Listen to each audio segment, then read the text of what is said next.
कल्पना कर सकते हैं कि जिस दुनिया को हम आज देख रहे हैं वो हमेशा ऐसी नहीं रहेगी। करोड़ों साल पहले जब धरती के 7 महाद्वीप एक साथ जुड़े थे तब उसे पेंजिया कहा जाता था। लेकिन कुदरत एक बार फिर इतिहास दोहराने जा रही है। अफ्रीका महाद्वीप जिसे आज एक अखंड भूमि के रूप में हम देखते हैं, वो धीरे धीरे 2 टुकड़ों में बंट रहा है। धरती के सीने को चीरती हुई ये विशाल दरार किसी कुदरती तबाही का संकेत नहीं, बल्कि दुनिया के छठे महासागर के जन्म की कहानी है। आइए जानते हैं आखिर धरती के भीतर ऐसा क्या चल रहा है जो एक पूरे महाद्वीप के नक्शे को बदलने जा रहा है। भूगर्भ वैज्ञानिकों के अनुसार इस विभाजन की मुख्य वजह ईस्ट अफ्रीकन रिफ्ट सिस्टम यानी EARS है।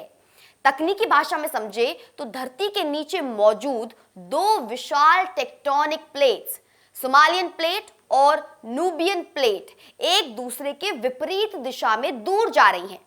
ये प्रक्रिया इथोपिया के अफार क्षेत्र से शुरू होती है, जहां 3 दरारें Red Sea, Gulf of Aden और मेन इथोपियन रिफ्ट ये आपस में मिलती हैं।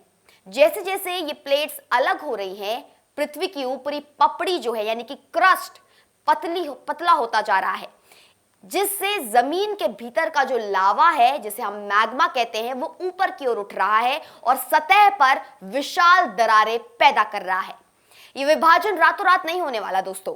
वैज्ञानिक आंकड़ों के मुताबिक ये प्लेट्स हर साल कुछ मिलीमीटर की रफ्तार से अलग हो रही हैं। अनुमान है कि अगले 50 लाख साल से 1 करोड़ वर्षों में ये दरार इतनी चौड़ी हो जाएगी कि इसमें लाल सागर यानी कि रेड सी और एडन की खाड़ी का पानी भर जाएगा। परिणाम स्वरूप अफ्रीका का पूर्वी हिस्सा, जिसमें सोमालिया, केन्या, इथोपिया और तंजानिया के कुछ भाग शामिल हैं, मुख्य महाद्वीप से पूरी तरह कटकर एक अलग टापू या नया महाद्वीप इससे बन जाएगा। 2005 में इथोपिया के रेगिस्तान में दिखी 56 किलोमीटर लंबी दरार और 2018 में केन्या की रिफ्ट वैली में आई दरारें इसी लंबी प्रक्रिया के शुरुआती सबूत हैं।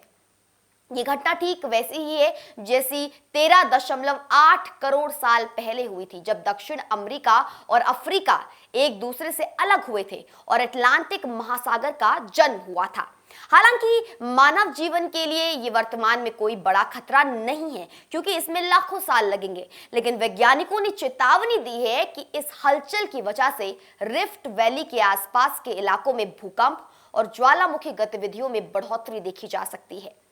ये प्रक्रिया हमें याद दिलाती है कि पृथ्वी एक जीवित और निरंतर बदलने वाली संरचना है, जहां विनाश और निर्माण का चक्र साथ साथ चलता रहता है।